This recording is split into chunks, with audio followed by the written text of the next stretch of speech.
Dixit travel channel చూస్తున్న మిత్రులందరికీ శుభాభివందనాలు.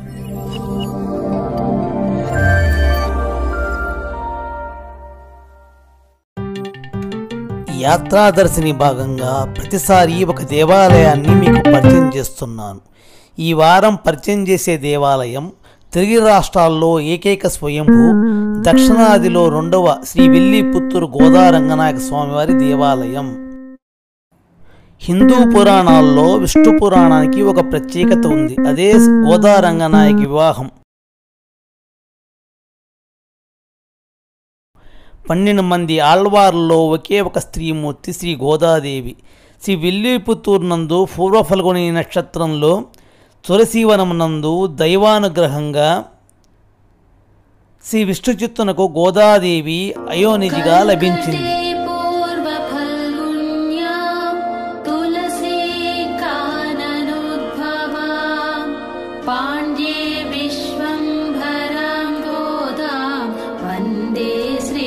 అండాలుగా పెరిగి పెద్దదై కళ్యాణగుణ విశిష్టుడైన శ్రీ రంగనాథ స్వామిని భర్తగా భావించి వివాహమాడిన భూదేవి అంశ సంభూతురాలు శ్రీ గోదాదేవి. ఆమె కథయే నేపథ్యంగా గల శ్రీ గోదామన్నార్ రంగనాయక స్వామి వారి దేవాలయ విశేషాలను ఈ వారం తెలుసుకుందాం. శ్రీ గోదా సమేత మన్నార్ రంగనాయక స్వామి వారి దేవాలయం ఏదులాబాద్. ఆ కనిపించేది 600 సంవత్సరాల చరిత్ర కలిగిన అతి పురాతనమైన శ్రీ గోదామన్నార్ రంగనాయక స్వామి వారి దేవాలయం.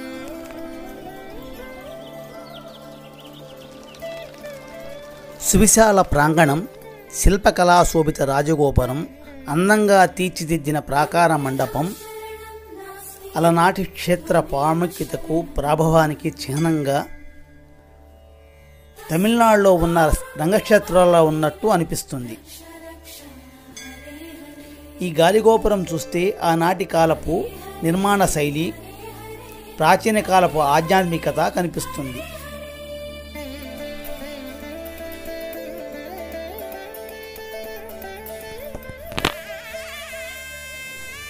దేవాలయానికి ఉత్తరాన సర్వపాపహరిణి అయిన పుష్కరిణి కోనేరు,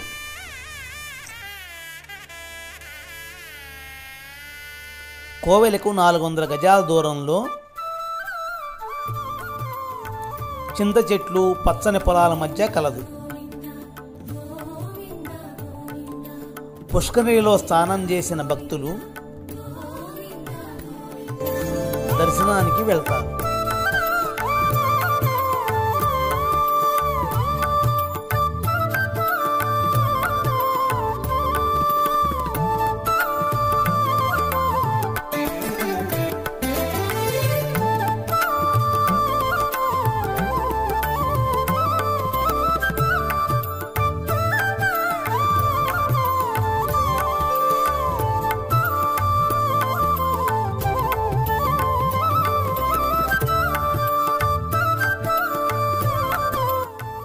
ఈ దేవాలయం చరిత్ర చూస్తే శ్రీ విల్లిపుత్తూరు నుండి 600 సంవత్సరాల క్రితం అప్పల శ్రీనివాస దేశికులు దేశాటన చేస్తూ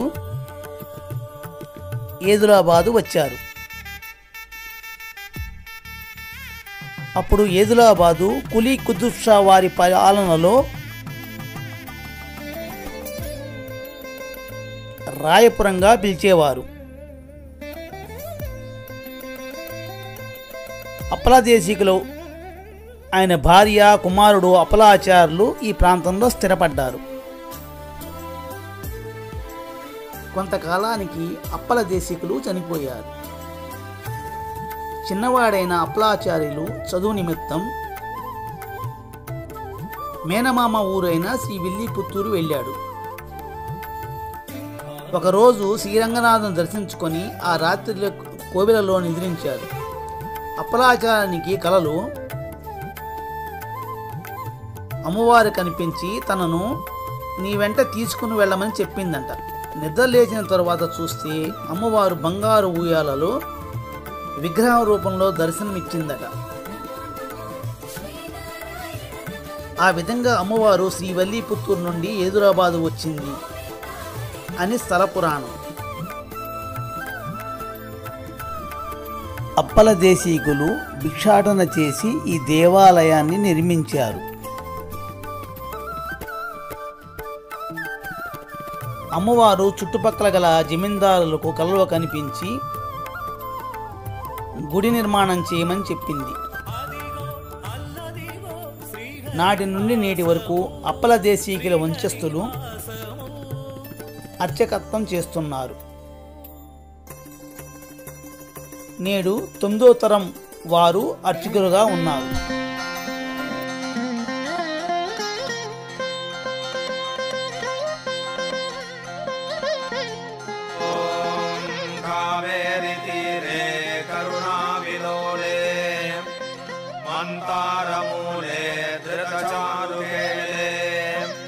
दैत्यान्तकाले किललोकलीले श्रीरङ्गलीले रमतां मनो मे।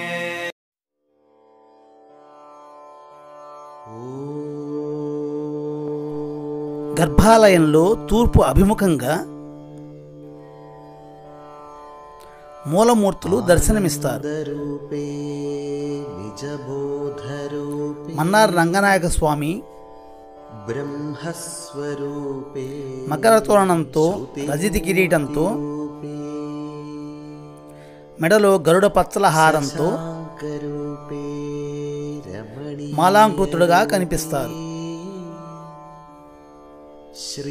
కుడివైపున రంగనాయకి, ఎడమవైపున విష్ణు చిత్తు పెరియాళ్ళ వారి విగ్రహాలు ఉంటాయి.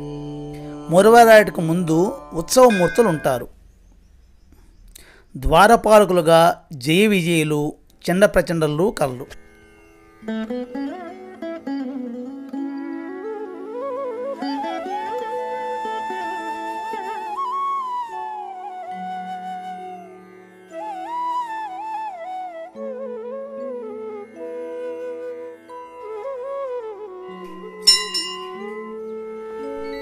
శ్రీ తాయారు సన్నిధానం ఇక్కడ ప్రత్యేక ఆకర్షణ. అమ్మవారు మకర తోరణంతో సింహవాహినిపై స్వర్ణ కిరీటంతో అభయస్త ముద్రతో దర్శనమిస్తారు. సంతాన ప్రదాయనిగా, వివాహ సౌభాగ్యదాయనిగా పేరుగాంచింది. అమ్మవారిని దర్శించి అర్చించిన ఎలాంటి కోరికలైనా నెరవేరుతాయని అమ్మవారు స్వప్నంలో కనిపించి భక్తులకు దిశానిర్దేశం చేసి అనుగ్రహిస్తుందని భక్తులకు అచంచల విశ్వాసం. పెళ్లి కావాలని, పిల్లలు కలగాలని అమ్మవారికి అధికంగా భక్తులు ముడుపులు కడతారు.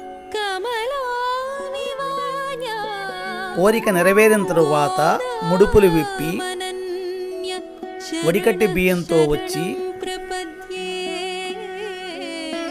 అమ్మవారికి ముడుపు తీరుస్తారు. అమ్మవారికి మట్టి గాజులంటే ప్రీతి.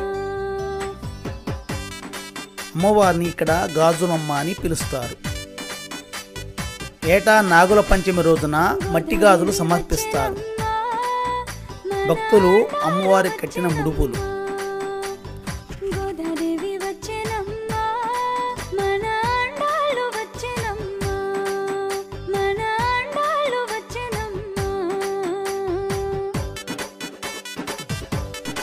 ప్రతి సంవత్సరం నాగుల పంచమిన ఇక్కడ స్వామివారికి రథోత్సవం కన్నుల పండుగగా నిర్వహిస్తారు. శ్రావణ శుద్ధ పాడ్యమి మొదలు సప్తమి వరకు బ్రహ్మోత్సవాలు వైభవంగా నిర్వహిస్తారు. ఈ దేవాలయంలో నిత్య కైంకర్యాలు, త్రికాల పూజలు ద్రావిడ సాంప్రదాయ పద్ధతిలో జరుగుతాయి.